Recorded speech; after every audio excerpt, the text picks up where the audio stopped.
इस फिल्म की कहानी एक ऐसी लड़की की है जिसे कॉलेज में पॉपुलर रहने के लिए झूठ पर झूठ बोलना पड़ता है। पर क्या होता है जब उसके झूठ का घाड़ा बढ़ जाता है, आइए जानते हैं। इस फिल्म का नाम है इजी है।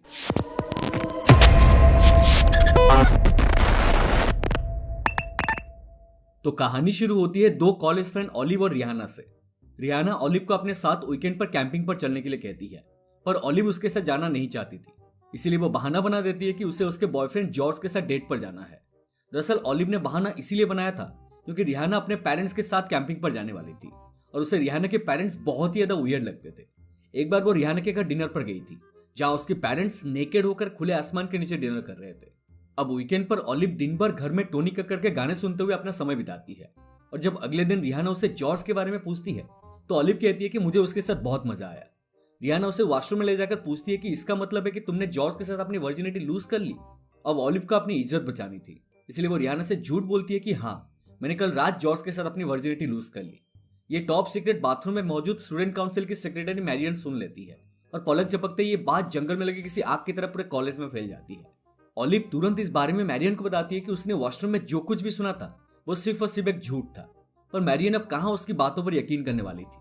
अब जो स्टूडेंट्स ऑलिव को घास तक नहीं डालते थे वो सभी अब उसे अपने साथ कुल्फी खाने चलने के लिए इनवाइट करने लगते हैं।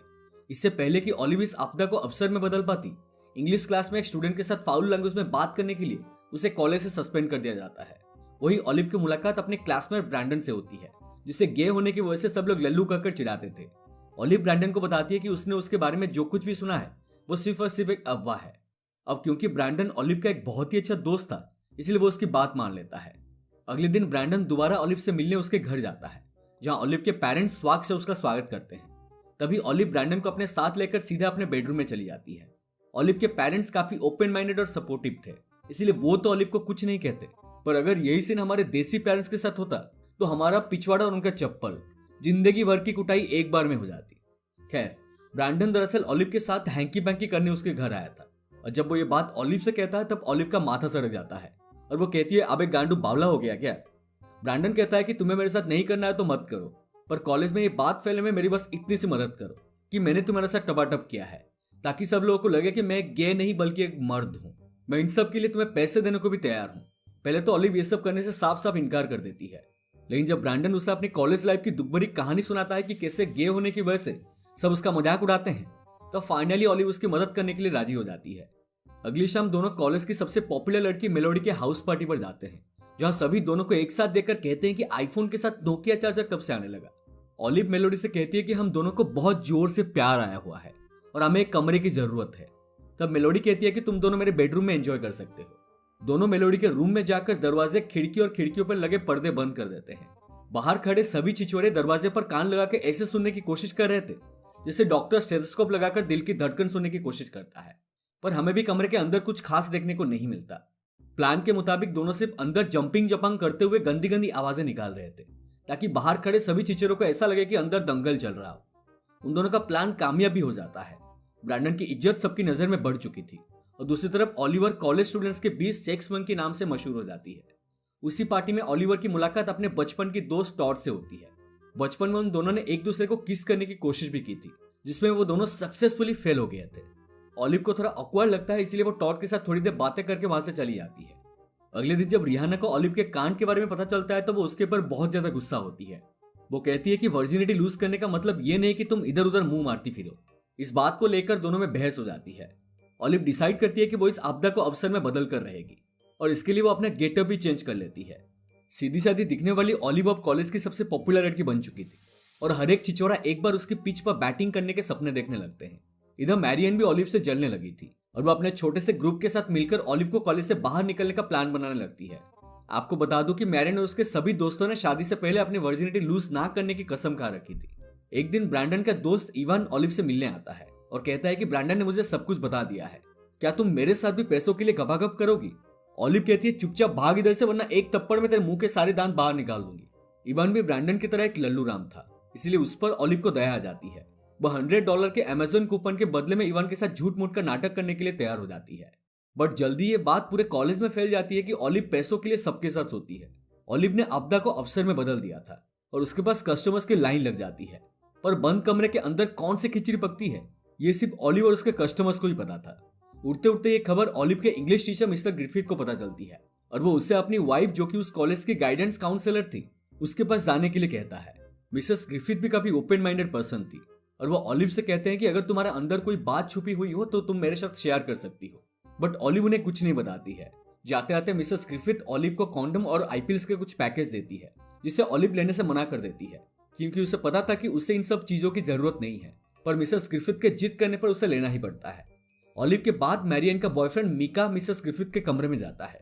ऑलिव मैरियन से पूछती है कि तुम्हारा बॉयफ्रेंड इतना दुखी आत्मा क्यों है। मैरियन कहता है कि दरअसल मीका के पेरेंट्स का डिवोर्स होने वाला है और उसकी वजह से वो बहुत दुखी है, इसीलिए मैं उसे गाइडेंस काउंसलर मिसेस ग्रिफिथ के पास ले आई। धीरे धीरे ऑलिवर और मैरियन भी एक अच्छे दोस्त बन जाते हैं, पर दोनों की दोस्ती बहुत जल्दी टूट जाती है जब मैरियन के बॉयफ्रेंड मीका को क्लैमिडिया नाम की एक बीमारी हो जाती है। मीका कहता है कि उसे ये बीमारी ऑलिव के साथ घपाघप करने से हुई थी, पर असल में ये बीमारी मिसेस ग्रिफिथ के साथ कमरे में गाइडेंस लेने की वजह से लगी थी। आपको याद होगा कि उस दिन मीका मिसेस ग्रिफिथ के पास गाइडेंस लेने आया था और उस दिन कमरे में कौन सी गाइडेंस दी जा रही थी ये समझदार लोग समझ ही गए होंगे। मिसेस ग्रिफिथ ऑलिव से कहती है कि मैं सबके सामने कन्फेस कर लूंगी कि मीका को मेरे साथ इंटीमेट होने की वजह से बीमारी लगी है, ना कि तुम्हारे साथ। पर ऑलिव नहीं चाहती थी कि उसका फेवरेट टीचर मिस्टर ग्रिफिथ और मिसेस ग्रिफिथ के रिश्ते में दरार आए, इसलिए वो सबके सामने मान लेती है कि मीका को उसके वजह से ही सेक्सुअल इन्फेक्शन हुआ है। अब जो लोग ऑलिव के आगे पीछे घूमते थे वो सभी उसके हेटर्स बन चुके थे और सभी उसे कॉलेज से चले जाने के लिए प्रोटेस्ट करने लगते हैं। अंदर ही अंदर ऑलिव को बुरा लग रहा था। दरअसल उसने सेक्स के गुब्बारे में जो झूठ की हवा भरी थी वो फूटने वाला था।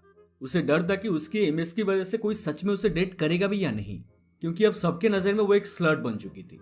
पर एक दिन कॉलेज के कैंटीन में चिल करते हुए ऑलिव की मुलाकात एनसन से होती है। एनसन उसे जेन्युइनली अपने साथ डेट पर ले जाना चाहता था, जिसके लिए ऑलिव भी तैयार हो जाती है। रात को दोनों एक रेस्टोरेंट में डिनर करने जाते हैं जहां ऑलिव की नजर टॉड पर पड़ती है जो कि उसी रेस्टोरेंट में जॉब करता था। ऑलिव और एनसन क्वालिटी टाइम स्पेंड कर रहे होते हैं, तभी ऑलिव की नजर रिहाना पर पड़ती है और वह घबरा जाती है। वो एनसन से कहती है कि रिहाना तुम्हें फर्स्ट ग्रेड से लाइक करती है और अगर उसने मुझे तुम्हारे साथ यहाँ देख लिया तो फिर बवाल मच जाएगा। इससे पहले कि दोनों वहां से निकल पाते रिहाना उन दोनों को जाते हुए देख लेती है। रेस्टोरेंट से बाहर निकलने के बाद एनसन ऑलिवर को $200 की एक गिफ्ट कूपन देते हुए किस करने की कोशिश करने लगता है। उसका इरादा बाकियों की तरह ऑलिव के साथ घबाघब करने का था, पर ऑलिव उसे साफ मना कर देती है। ऑलिव ने सोचा था कि एनसन उसे जेन्युइनली लाइक करता था, पर वो गलत थी। वो रोने लग जाती है। तभी टॉड वहां आता है। उसके पूछने पर ऑलिवर झूठ बोलती है कि मेरी आंखों में धूल घुस गई है, इसीलिए पानी निकल रहा है। टॉड कहता है कि चलो मैं तुम्हें घर ड्रॉप कर देता हूँ। रास्ते में ऑलिव टॉड को बताती है कि तुमने मेरे बारे में जो भी सुना है वो सब एक झूठ है। टॉड कहता है कि मुझे पता है कि ये सब एक अफवाह है, क्योंकि बचपन में हम दोनों जब किस करने में फेल हो गए थे तब तुमने ही सबसे झूठ कहा था कि हमारे बीच किस हुआ है। बचपन में जो दोनों के बीच केमिस्ट्री अधूरी रह गई थी, टॉड अब उसे पूरा करना चाहता था। वो ऑलिव से किस करने की बात करता है पर ऑलिव मना कर देती है, इसीलिए नहीं क्योंकि वो करना नहीं चाहती थी। वो कहती है कि मैं सबसे पहले अपने लाइफ की बिगड़ी ट्रेन को वापस से पटरी पर लाना चाहता हूँ, उसके बाद ही हम दोनों अपनी गाड़ी आगे बढ़ाएंगे। अगले दिन ऑलिव उन सभी लड़कों के पास जाती है जिसकी उसने कॉलेज में इज्जत बढ़ाने में मदद करी थी। वो सभी से रिक्वेस्ट करती है कि तुम जाकर सबके सामने कन्फेस कर लो कि उस दिन हमारे बीच में ऐसा वैसा कुछ भी नहीं हुआ था। ब्रांडन, जो कि ऑलिव का एक बहुत ही अच्छा दोस्त था, वह सबके सामने कन्फेस कर लेता है कि उस रात मेलोडी के घर पर ऑलिव और उसके बीच कुछ भी नहीं हुआ था। इसके बाद ब्रांडन अपना घर छोड़कर एक निगाह के साथ भाग जाता है।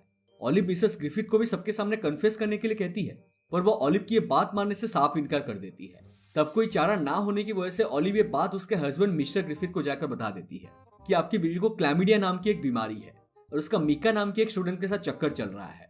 मिस्टर ग्रिफिथ उसी वक्त अपनी बीवी से सारे रिश्ते तोड़ लेते हैं।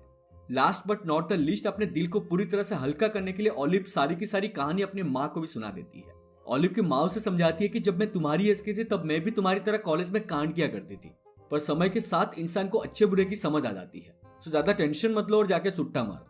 शाम को ऑलिव इंस्टाग्राम पे लाइव जाती है और सबके सामने अपने उस झूठ को एक्सेप्ट कर लेती है जिसकी वजह से इतना बड़ा बखेड़ा खड़ा हुआ था। सारे स्टूडेंट्स, यहाँ तक कि ऑलिव के पेरेंट्स भी उसकी लाइव स्ट्रीम को देख रहे होते हैं। इधर रिहाना को भी रियलाइज होता है कि ऑलिव ने उसे बहुत बार बताने की कोशिश करी थी, पर उसने उसकी एक नहीं सुनी। ऑलिव की लाइव स्ट्रीमिंग चल रही थी, तभी वहां टॉड आ जाता है। ऑलिव सबके सामने अनाउंस करती है कि अगले 5 मिनट में वो टॉड के साथ अपनी वर्जिनिटी लूज कर लेगी। यह अनाउंसमेंट उसके पेरेंट्स भी सुन लेते हैं, पर हमें इससे क्या, उसके पेरेंट्स तो ओपन माइंडेड थे। हमारे पेरेंट्स होते तो अभी तक हाथ में बोरिया बिस्तर थमा दिया होता, और धुलाई अलग से। इसी एक हैप्पी एंडिंग के साथ ये मूवी यहीं पर खत्म हो जाती है।